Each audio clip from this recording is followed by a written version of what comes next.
네, 안녕하세요. 그 두 번째 1주차의 두 번째 강의, 시작하도록 하겠습니다. 두 번째에서는 컴퓨터 비전에서 문제를 어떻게 해결하는 방법에서 계층적 처리 방법에 대해서 알아보고자 합니다. 그래서 계층적 처리 방법 같은 경우는 이제 총 3단계로 구성이 되는데요. 첫 번째로서는 이제 전처리 단계, 그 다음에 특징 추출형 단계, 그리고 고급 비전 단계로 3가지로 구성이 되어 있습니다. 이 방법은 지금 현재 예전에 이제 기존의 컴퓨터 비전에서 실제로 많이 사용이 되어져 오고 있는 방법이고요. 그리고 요거를 먼저 설명을 드리고, 지금 최근에 이어져 오고 있는 딥러닝에서는 어떻게 컴퓨터 비전이 되어져 오고 있는지 간략하게 설명을 드리도록 하겠습니다.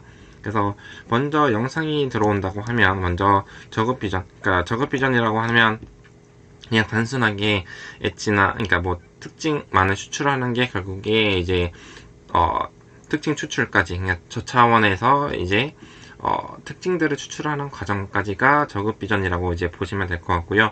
그리고 고급 비전이라고 하면 그 추출된 특징을 가지고 이게 어떠한 행동인지를 이제 뭐 묘사를 어떻게 되어 있는지 이 특징을 가지고 이게 사람이 달리고 있어요. 뭐 사람이 운동하고 있어요. 라고 이제 해석을 하는 게 결국에 이제 고급 비전이라고 생각을 하시면 될 것 같습니다. 그래서 그러한 고급 비전을 통해서 나오는 결과값이 사람이 어떠한 행동을 하고 있어요에 대한 고급 묘사의 결과값이 나온다라고 보시면 되는데요.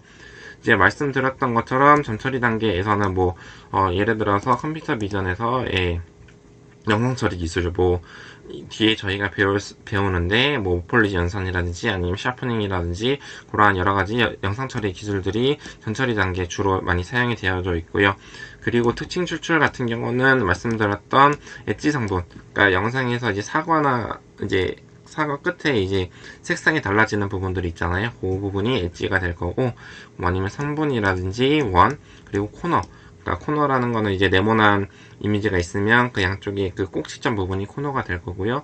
그리고 여기서 텍스처라고 하는 거라고 하면 질감을 말하게 되는데, 이제 옷 패턴, 옷에 있는 그 질감이라든지 그런 것들을 특징을 추출을 할 수가 있게 됩니다.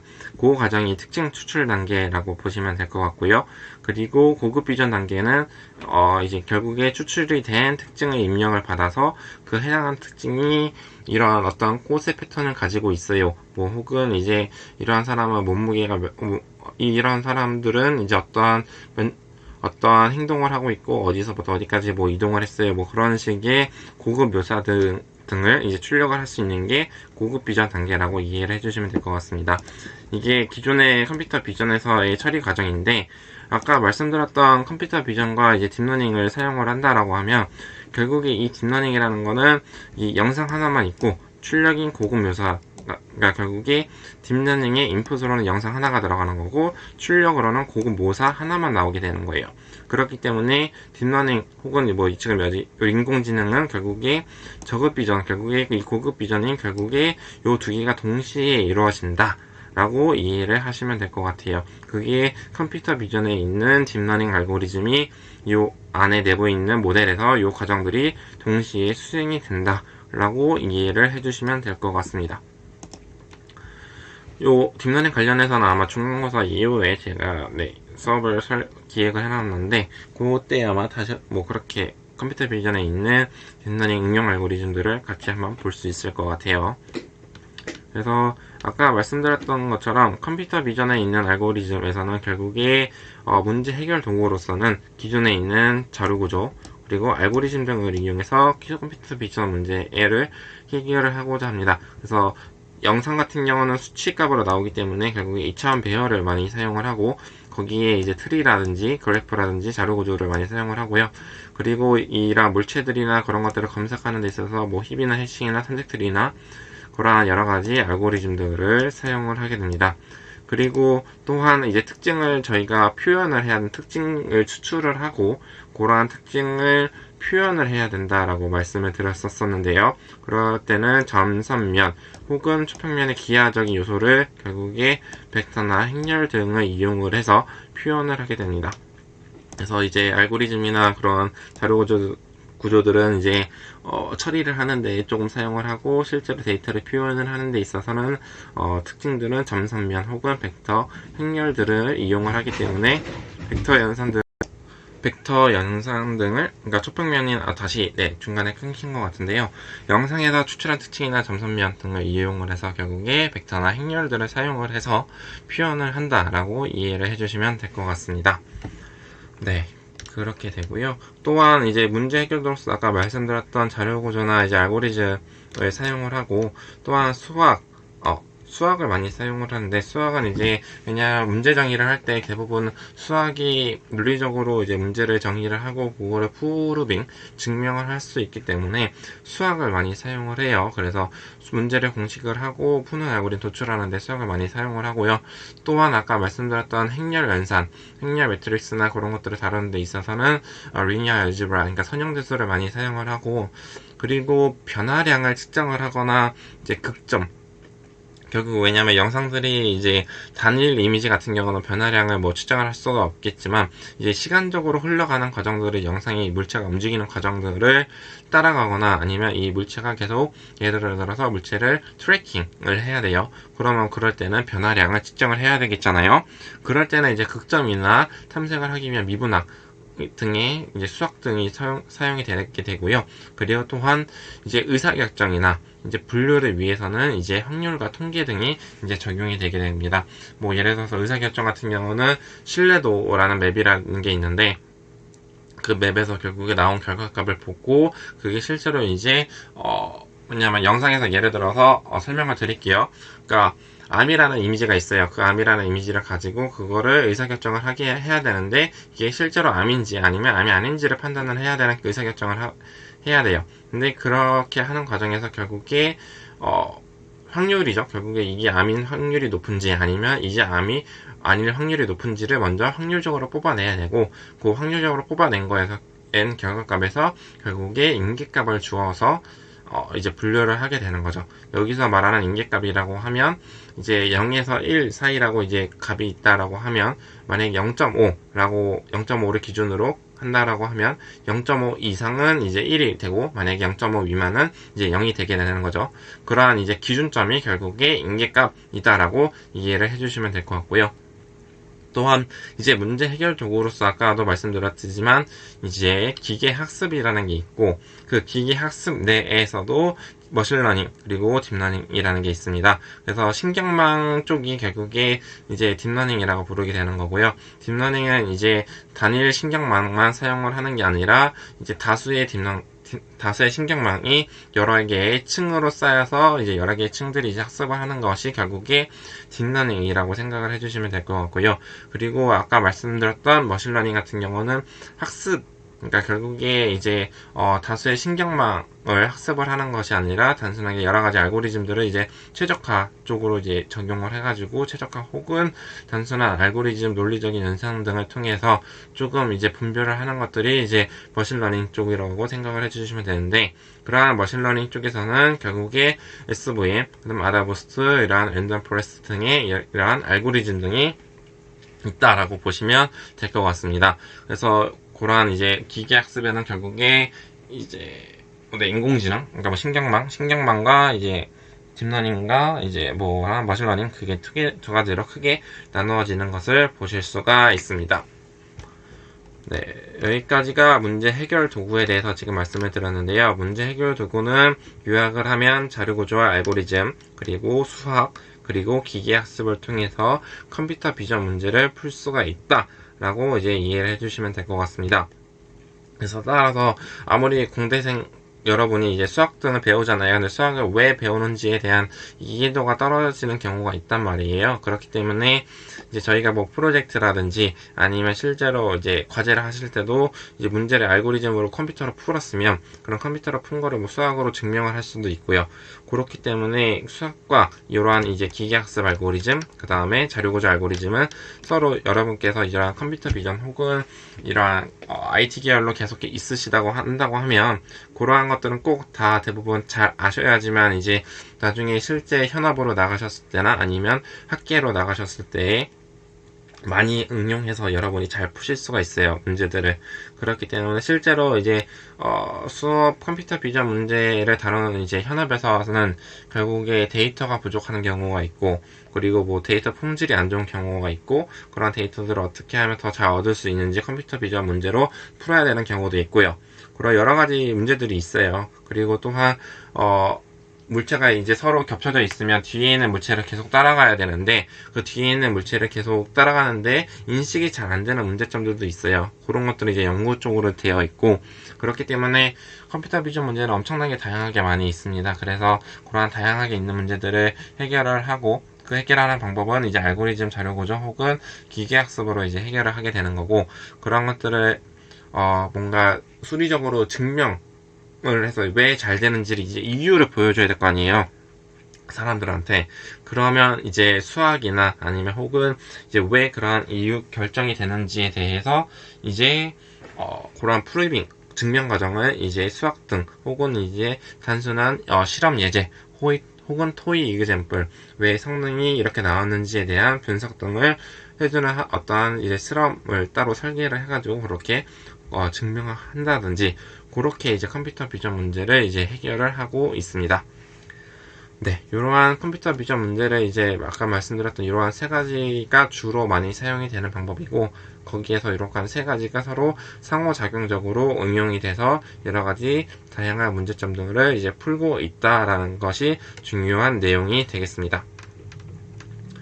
그래서 따라서 아까 말씀드렸던 것처럼 이러한 다양한 문제가 실생활에 많이 있게 됐을 텐데, 그러한 실생활에 맞는 결국에 컴퓨터 비전 시스템을 설계를 해야 되는 거잖아요.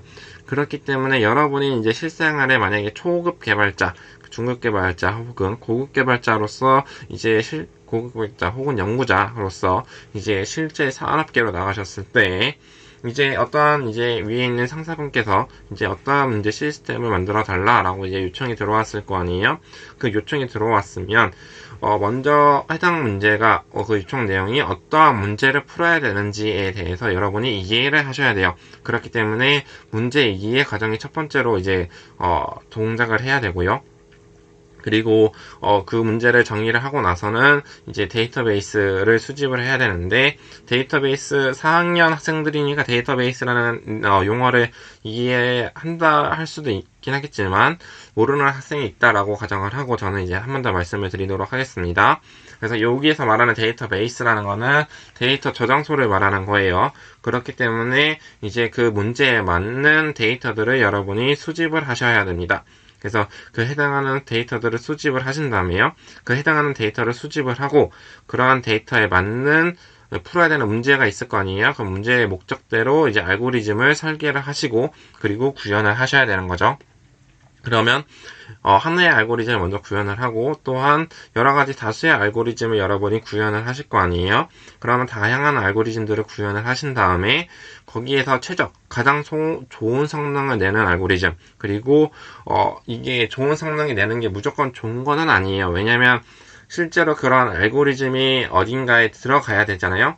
어딘가에 들어가야 된다라고 하는 거는 서버에 들어가거나 혹은 핸드폰에 들어가야 되는데, 그러한 환경에 결국에 적합한 알고리즘, 그러니까 최적화된 이제 그 알고리즘과 결국에 성능을 두 가지를 충족을 해야지만 결국에 좋은 알고리즘이 되겠죠. 그럼 그러한 알고리즘을 가지고 알고리즘에 대한 이제 목적에 따른 이제 성능 평가 지표들이 여러 가지가 있을 텐데요.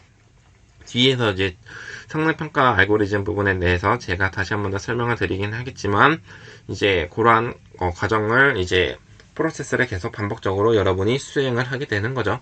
그래서 이러한 시스템 설계는 그렇게 진행이 될 거고요. 아까 말씀드렸던 것처럼 여기가 요약적으로 이제 시스템 설계 부분에 대해서 제가 이론적으로 말로 설명을 드린 부분이 되겠고요. 그리고 이 시스템 컨텐트 중에 결국에 문제 이해 부분에 대해서 조금 더 이제 설명을 드리도록 하겠습니다. 앞에 제가 간략하게 설명을 드렸었던 것과 결국에 비슷한 내용이 될 텐데요. 결국에 자신이 맡은 문제에 대해서 결국에 직관적으로 철저한 이해, 내가 어떤 문제를 풀어야 되는지에 대한 명확한 이해가 필요하고요. 그러한 이해를 기반으로 해서 먼저 모든 문제를 다 풀 수는 없으니까 제약 조건을 설정을 하신 다음에 그 제약 조건을 설정을 한 문제에서 결국에 면밀한 검토를 통해서 결국에 어, 어, 여러 가지 조건들을 설정을 하셔야 된다는 거죠. 그러면 여러 가지 조건들을 설정을 하고 고객에게 맞게 이제 그 다음 단계인 데이터베이스를 얻어야 된다라는 거죠.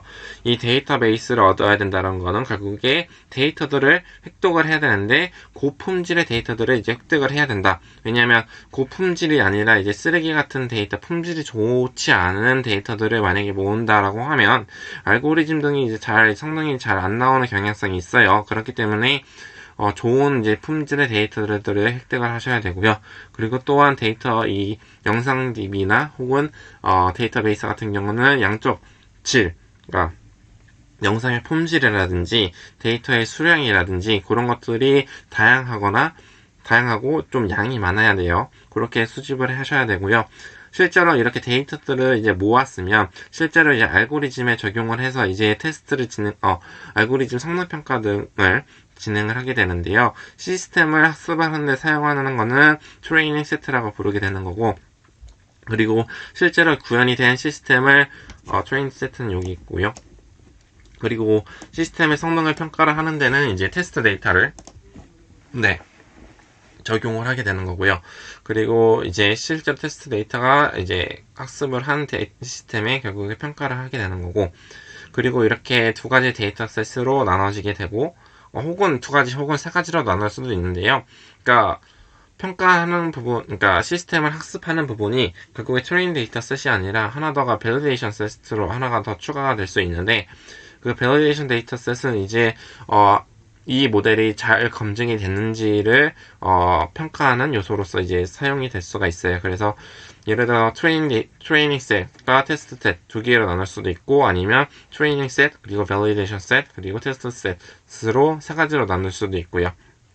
그때 나눌 때 트레이닝 셋과 두 가지로 나눈다고 하면 트레이닝 셋은 대부분 70%, 테스트 셋은 30%로 이제 나누게 되고, 그리고 만약에 트레이닝, 밸리데이션, 그 다음에 테스트 셋으로 나온다고 하게 된다라고 하면 60, 트레이닝 60, 밸리데이션 20, 그리고 테스트가 20 정도로 해서 그렇게 비율로 나누게 되고요. 트레이닝 데이터셋을 가지고 시스템을 학습을 하고, 그리고 검증을 할 때는 밸리데이션 셋을 가지고 검증을 하게 되고요. 그리고 테스트 셋은 학습하지 않은 학습 그리고 검증에 사용을 하지 않는 데이터인 테스트 데이터를 가지고 결국에 시스템을 평가를 하게 됩니다.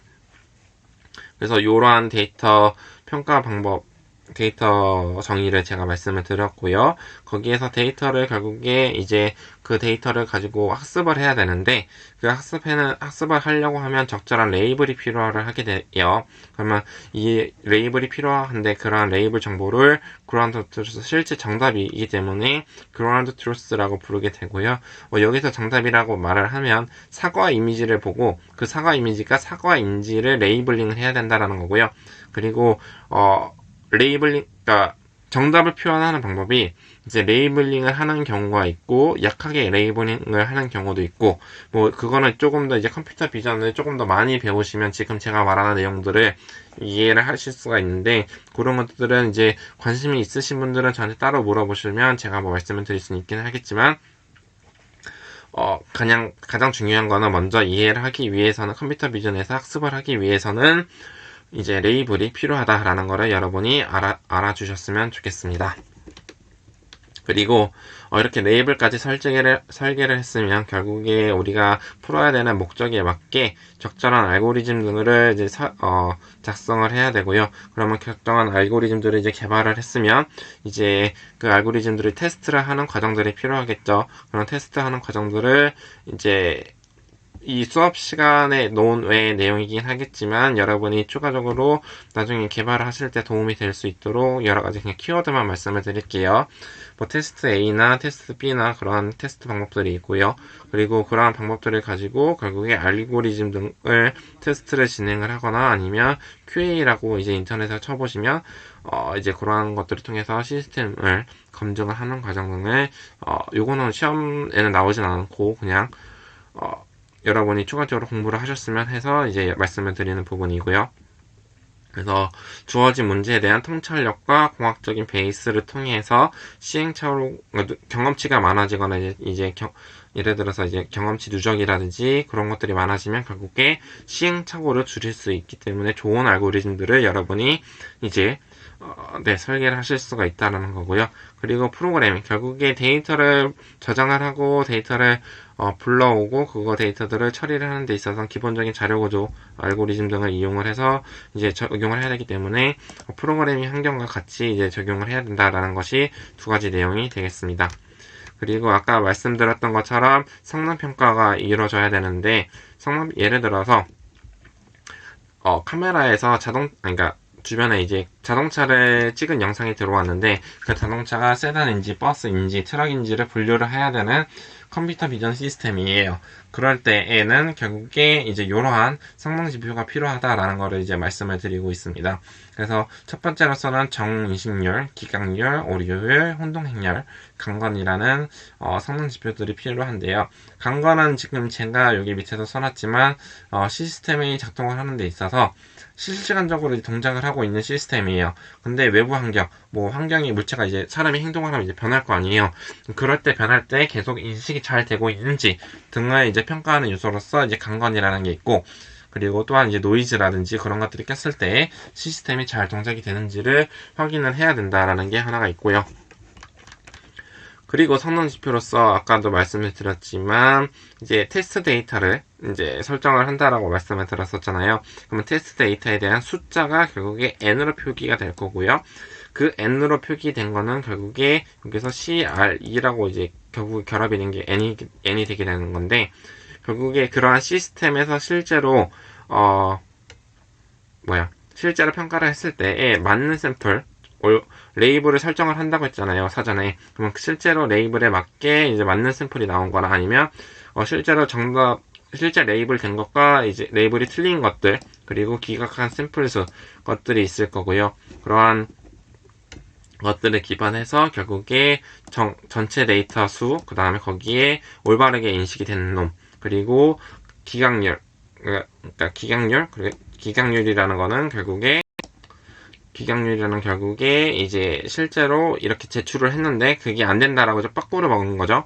거절을 당한 거기 때문에 이제 거절이 된 샘플 수가 R이 될 거고, 그게 이제 전체 부분의 레이트 비율이 나올 거고, 오류율이라는 거는 실제와 정답과 이제 잘못된 틀린 애들이 결국에 이제 이 숫자로 들어가겠죠. 그래서 에러 레이트가 될 거고, 그렇게가 이제 세 가지 지표가 있을 거고요. 그리고 추가적으로 요 세 가지 지표도 많이 쓰이긴 하는데, 실질적으로 많이 쓰이는 거는 제일 중요한 거는 요 혼동행렬이거든요. 그래서 혼동행렬이, 왜냐면 알고리즘에 실질적으로 쓸 때 요 혼동행렬을 많이 써요. 그래서 요 부분은 여러분이 꼭 아셨으면 좋겠어요. 그래서 혼동행렬이라는 거는 지금 이 예제 같은 경우는 두 개의 예제, 그러니까 실제로 그러니까 W1이 그러니까 암이 아니다. 그러니까 이쪽 세로축이 실제 정답이고, 이제 이 가로축이 결국에 모델이 예측한 결과값이라고 생각을 하시면 될 것 같은데요. 그래서 세로축이 정답, 그리고 가로축이 이제 모델이 예측한 거라고 생각을 하시면 되고, 거기에 대한 이제 실제로 이제 W1은 이제 true, 그리고 W2는 false겠죠. 그리고 W 여기 위에 있는 파란 색깔 여기 부분은 W2고, 모델이 예측한 게 true, 그리고 모델이 예측한 게 false라고 이제 W2라고 이제 정의가 되는 거고요. 그럴 때 여기에 보면 이제 여기 TP라는 거는 결국에 true positive는 결국에 W1을 실제 정답을 이제 모델도 실제로 오르게 분류한 샘플이 되겠고, 그리고 참 부정은 TN이죠, 여기죠.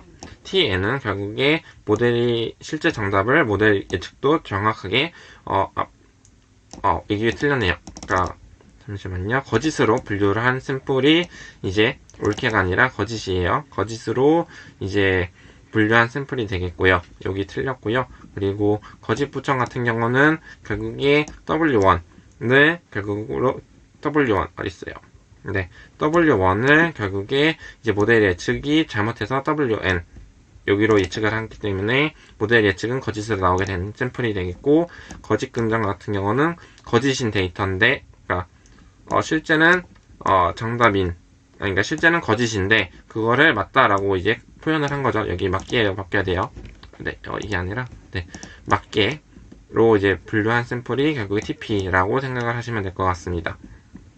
그래서 여기 서로 바뀌어야 돼요. 내용을 꼭 들으시고 이 내용을 적용을 하셔야 되고, 그리고 실제로 이제 혼동행렬은 이제 제가 간략하게는 써놨는데 거기 거짓 부정률 뭐 왜냐면 이런 아까 말씀드린 거짓이 얼마나 긍정적으로 나왔는지, 부정이 얼마나 나왔는지, 참이 얼마나 잘 나왔는지, 부정이 얼마나 나왔는지, 그리고 실제 모델이 실제 정답이 얼마나 잘 나오고 있는지, 그리고 뭐 그런 재현율, 그리고 모델의 성능을 평가하기 위해서 F1 스코어라고 부르게 되는데, F1 스코어는 이 정밀도와 이 재현율을 밑에 분모에는 이제 프리시전과 리콜을 더하게 되고, 분자에는 프리시전과 리콜을 곱해가지고 2로 곱한 게 F1 스코어가 나오게 되고요. 실제로 이러한 알고리즘을 아까 말씀드렸던 것처럼 알고리즘을 적용을 하게 된다라고 하면 이러한 평가지표 등을 써가지고 결국에 알고리즘에 대한 분석을 진행을 하셔야 된다라는 거죠. 그게 이제 중요한 내용이 되겠습니다. 그래서 혼동행렬은 지금 제가 간략하게 써놨지만 위키피디아에도 혼동 컴퓨레이션 매트릭스라고 치면 더 자세한 내용들이 많이 나와 있어요. 그래서 그러한 해당 내용들을 꼭 여러분이 이해를 하시고 보셨으면 좋겠습니다. 그리고 추가적으로 이제 컴퓨터 비전이랑 인접한 학문에 대해서 말씀을 드리도록 할게요. 그래서 아까 말씀드렸던 것처럼 영상 처리와 패턴 인식, 그리고 유사한 분야가 컴퓨터 그래픽스로 나오게 되는데요. 영상 처리 같은 경우는 영상을 입력을 받아서 처리하는 새로운 영상을 출력하는 게 결국에 영상 처리 분야이고요. 그리고 패턴 인식 같은 경우는 특징을 추출을 해서 뭐 결국에 여기 써있지만 두 가지로 표현이 되는, 특징을 추출해서 특정한 벡터로 표현을 하게 되겠고요. 결국에 패턴을 추출해서 어떤 벡터 형태로 나타내게 되고, 그러한 벡터 형태로 나타내는 것을 이용해서 분류를 하는 것이 결국에 패턴이 어떠한 패턴인지를 인식을 하는 거잖아요. 그런 과정이 결국에 패턴 인식이다 라고 보시면 되고, 그 과정이 결국에 추출 성능인과 그 다음에 인식 성능을 높이는 것이 결국에 패턴 인식의 주 목적이다 라고 보시면 될 것 같고요. 그리고 컴퓨터 그래픽스라는 게 있는데, 컴퓨터 그래픽스는 컴퓨터 비전이랑 반대 과정이고, 결국에 실적으로 이제 고급적으로 이제 표현이 된 영상을 바탕으로 영상을 생성을 하거나 합성을 하는 과정이 결국에 컴퓨터 그래픽스 과정이다 라고 이해를 하시면 될 것 같습니다. 그래서 이러한 영상 처리 혹은 패턴 인식 그리고 컴퓨터 그래픽스 과정은 모두 다 연관이 되어서 지금 서로 상호작용적으로 이제 인접한 학문이 되겠고요. 가장 중요한 건 여기서 제가 그린 것처럼 이 영상이 있으면 이제 영상에서 영상 처리로 갈 수도 있고, 영상 처리에서 다시 영상으로 갈 수도 있고, 그리고 영상에서는 컴퓨터 비전으로 갈 수 있고, 패턴 인식으로 갈 수 있고, 패턴 인식은 결국에 영상과 패턴을 이용해서 분류를 진행을 하게 되는 거고요. 그리고 영상에서는 컴퓨터 비전으로 가게 되고, 컴퓨터 비전에서는 결국에 고급 묘사로 이제 그 값이 나오게 되는 거고, 그런 고급 묘사를 가지고 영상으로 표현을 합성을 하거나 한다는 것이 결국에 컴퓨터 그래픽스라고 이제 말씀을 드렸습니다. 그래서 영상 처리, 그리고 컴퓨터 그래픽스, 그리고 컴퓨터 비전, 그리고 컴퓨터 인식은 이러한 이제 구조로 이제 가지고 있다라고 여러분이 이해를 해주시면 될 것 같습니다. 그래서 추가적으로 제가 말씀드렸던 것처럼 이제 컴퓨터 비전을 많이 배우는 데 있어서 여러 가지 이제 좋은 책들이 많아요. 그래서 뭐 유명한 책으로는 컴퓨터 비전에 있는 구글에서 탐색을 하시면 컴퓨터 비전 알고리즘스 어플리케이션스라고 해서 이제 이러한 알고리즘 책, 그리고 이미지 프로세싱 어널리시스 앤 머신 비전. 머신 비전은 결국에 그냥 컴퓨터 비전에서 이제 기계 학습을 적용한 자동적으로 추출하고 뭐 그러한 용어라고, 동일한 용어라고 보시면 될 것 같고요. 그러한 도서들이 있고, 그리고 논문적으로 이제 여러분이 보신다라고 하면 제가 뭐 여기에 기재를 해놨지만 뭐 티팜이나 이제 IEEE 트랜잭션 패턴 인식, 그리고 머신 인텔리전스라는 이게 요런 뒤에 여기 학회 이름이, 그러니까 저널 이름이고, 그리고 인터내셔널 저널 오브 컴퓨터 비전이도 이게 똑같이 저널 이름이거든요. 그리고 PR가 패턴 인식이라는 저널인데, 그러한 저널로 해서 컴퓨터 비전 기술을 찾아가지고 여러분이 보실 수도 있고요. 요 밑에 있는 거는 학술 대회인데요. 학술 대회는 여러분이 만약에 이제 컴퓨터 비전 혹은 딥러닝 쪽으로 만약에 논문이나 그런 것들을 채판을 하신다라고 하면 요런 데 내시는 거를 많이 해보셔야 되고요.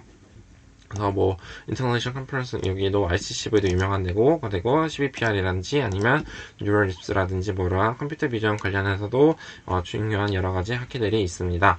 그래서 여러분이 이제 컴퓨터 비전을 응용 공부를 하실 때는 이러한 컴퓨터 비전 알고리즘 어플리케이션이나 이러한 책을 가지고도 공부를 할 수도 있고 책은 이제 왜냐면 이러한 최신 기술들은 논문으로 먼저 많이 출판이 돼요. 그렇기 때문에 논문으로 출판이 되고 나서 추후에 그러한 내용들을 정리를 한 게 결국에 도서이기 때문에 최신 기술, 정말 최신 기술들을 보시고 싶으시다라고 하면 논문이나 이러한 논문이나 학술대의 논문들을 여러분이 찾아서 보신 다음에 그러한 해당되는 기술들을 이해를 하시고 그러한 내용들을 구현을 해서 실제로 서비스, 아까 말씀드렸던 컴퓨터 비전 서비스라든지 그런 것들에 적용을 하셔가지고 실제로 프로그램을 구현을 하셔야 된다라는 점이죠.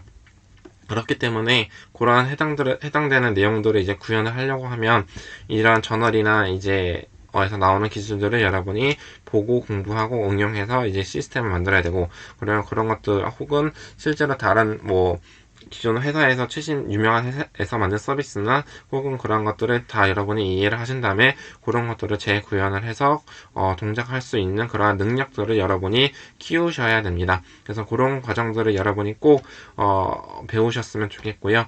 그래서 그런 것들을 여러분이 많이 공부를 하셨으면 좋겠고 이번 주에는 여기까지, 그러니까 1주차 녹화 영상에는 제가 지금 여기까지 올리려고 하는데, 그래서 이 여기까지 보시면서, 그러니까 질문이나 이제 해당하는 내용들이 있다라고 하면, 제가 OT 영상에 올려드렸던 것처럼 이메일로 해당하는 내용들을 정리를 해가지고 보내주시면 제가 그 해당하는 내용 맞게 이제 정리해서 이제 보내드리도록 하겠습니다. 그래서 그런 것들을 같이 이룰 수도 있고요.